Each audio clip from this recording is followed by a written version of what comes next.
ভারতবর্ষের সংবিধানের ওপর সবচেয়ে বেশি আক্রমণ এই সময় দাঁড়িয়ে। সংবিধান দাঁড়িয়ে আছে যে চারটে পিলারের ওপর, বিচার ব্যবস্থা অন্যতম পিলার, কিন্তু দেখুন কিভাবে তাকে ভেতর থেকে আরএসএস বিজেপি নিজেদের লোক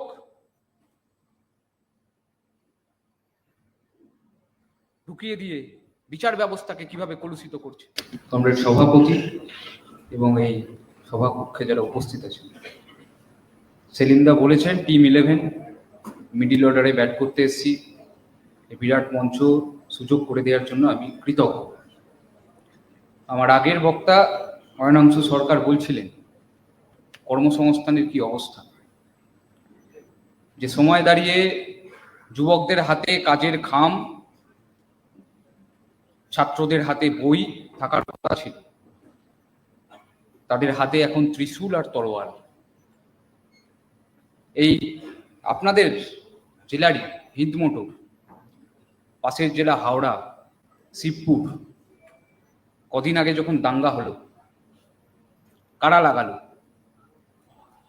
কারা উস্কানি দিল? আমাদের দুর্ভাগ্য আমরা এমন একটা রাজ্যে এখন থাকি যার মুখ্যমন্ত্রী, একটা সময় ছিল বুদ্ধদেব ভট্টাচার্য, কমরেড বুদ্ধদেব ভট্টাচার্য, যার স্মরণ সভায় আমরা এখানে এসেছি, তিনি সোচ্চারে বলেছিলেন দাঙ্গা করতে এলে মাথা ভেঙে গুড়িয়ে দাও। আর এখন এমন একটা রাজ্যে বাস করছি যার মুখ্যমন্ত্রী একটা কথা বলতে পারেন না। এই আরএসএস বিজেপি, সবার শুরুতে সৌভিক বলছিল যে ভারতবর্ষের আত্মা, এই ভারতবর্ষের মাটিতে কয়েক হাজার বছর ধরে যে ঐতিহ্য, যে ইতিহাস, চারটে ধর্মের জন্ম এই ভারতবর্ষের মাটিতে, বৌদ্ধ, জৈন, হিন্দু, তারপর বাইরে থেকে মুসলমানরা এলেন, খ্রিস্টানরা এলেন, কিন্তু এই ভারতবর্ষের মাটিতে ভারতবর্ষের আত্মার সঙ্গে বিলীন হলেন, এক হলেন। ঐক্যবদ্ধ ভারত, কয়েক হাজার বছরের ইতিহাস, সেই ইতিহাসকে আজকে মুছে দিতে চাইছে, ভেঙে দিতে চাইছে। যে ভারতবর্ষের মাটিতে একদিকে মুন্সি প্রেমচাঁদ, অন্যদিকে মির্জা গালিব, একদিকে বিসমিল্লাহ, অন্যদিকে নজরুল, একদিকে ভগৎ সিং, অন্যদিকে আশফাকুল্লাহ খাঁ। ঐক্যের ভারতবর্ষ, এই বৈচিত্র্যের ভারতবর্ষ, যেটাই ভারতবর্ষের শক্তি, সেই শক্তিকে, সেই ভারতবর্ষকে ভাঙতে চাইছে কারা? যে আরএসএস বিজেপি এতদিন যারা সরকারের বাইরে থেকে কাজটা করছিল, এখন সরকার, সংবিধান, প্রশাসনকে ব্যবহার করে ভারতবর্ষের অখণ্ডতা, ভারতবর্ষের ধর্মনিরপেক্ষতা, ভারতবর্ষের সংবিধান, তাকে ভাঙতে চাইছে।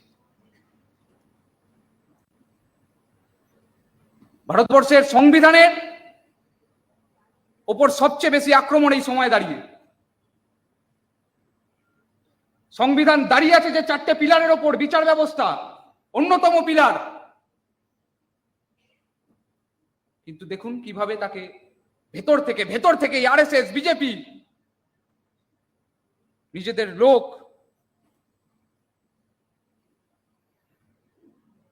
ঢুকিয়ে দিয়ে বিচার ব্যবস্থাকে কিভাবে কলুষিত করছে।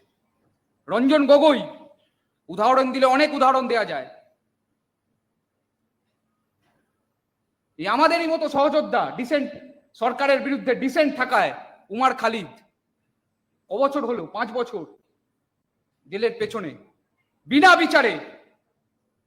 সুপ্রিম কোর্ট বলছে বেল ম্যান্ডেটারি, জেল নয়, কিন্তু তারপরে দাঁড়িয়েও দিল্লির হাইকোর্ট বারবার বিচার ব্যবস্থাকে এভাবে। আর এখন তো নাম হয়েই গেছে গদি মিডিয়া, যে মিডিয়া, যে সংবাদ মাধ্যম গণতন্ত্র, সংবিধানকে রক্ষা করার কথা ছিল, সরকারকে প্রশ্ন করার কথা ছিল, সে সংবাদ মাধ্যম এখন গদি মিডিয়া। আমাদের নয়, সবার মুখে এখন এই এক জায়গায় চলে এসেছে।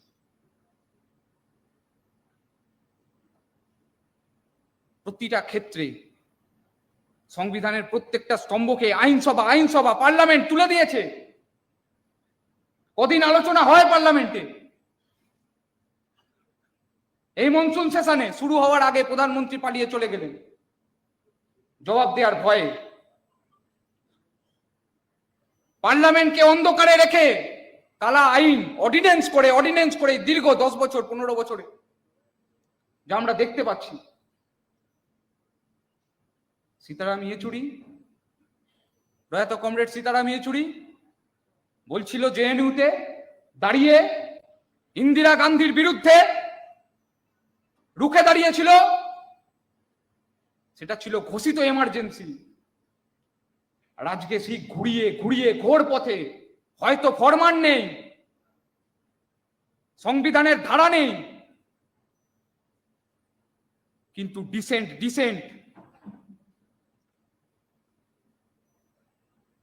ডিসেন্ট থাকলেই সেখানে তাকে দমিয়ে দেওয়ার, তাকে জেলের পেছনে পাঠানোর এই যে নতুন অঘোষিত এমার্জেন্সি, সীতারাম ইয়েচুরির শিক্ষা নিয়ে, সীতারাম ইয়েচুরির লড়াই থেকে শিক্ষা নিয়ে আজকের দিনে দাঁড়িয়ে এই অঘোষিত এমার্জেন্সির বিরুদ্ধে, যেখানে দাঁড়িয়ে সংবিধানকে নস্যাৎ করতে চাইছে, ভারতবর্ষের আত্মাকে নস্যাৎ করতে চাইছে এই আরএসএস বিজেপি, তার বিরুদ্ধে দাঁড়িয়ে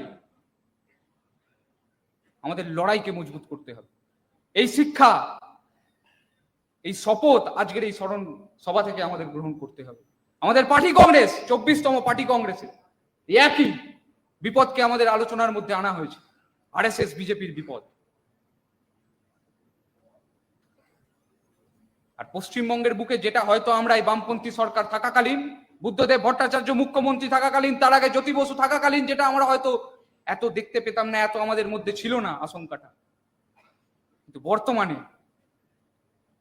তৃণমূল সরকার থাকাকালীন গ্রামীণ অর্থনীতির কথা বলতে গিয়ে বলছিলেন আমার আগে যে কিভাবে আরএসএস এর শাখা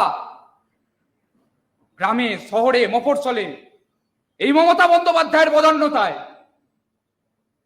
পশ্চিমবঙ্গের বুকে আরএসএস এর জমি তৈরি করে দেয়া হচ্ছে, যাতে পশ্চিমবঙ্গের বুকে বামপন্থী আন্দোলনকে এই আরএসএস বিজেপির মতাদর্শকে যারা রুখতে পারে, যারা এর বিরুদ্ধে লড়াই করতে পারে,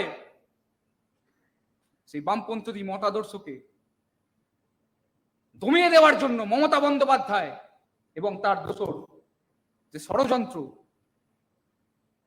এর বিরুদ্ধে বুদ্ধদেব ভট্টাচার্যের লড়াই, কমরেড সীতারাম ইয়েচুরির লড়াই, তাদের দেখার পথে পশ্চিমবঙ্গকে এবং তথা ভারতবর্ষের যুব সমাজ, ছাত্র সমাজ তথা বৃহত্তর শুভবুদ্ধি সম্পন্ন মানুষকে আগামী দিনে নামতে হবে। এই শপথ, এই স্মরণে রেখে, এই স্মরণ সভার মঞ্চ থেকে এই কটা কথা বলে আপনাদের সকলকে আর একবার ধন্যবাদ জানিয়ে আমি আমার কথা শেষ করছি। ইনকলাব জিন্দাবাদ।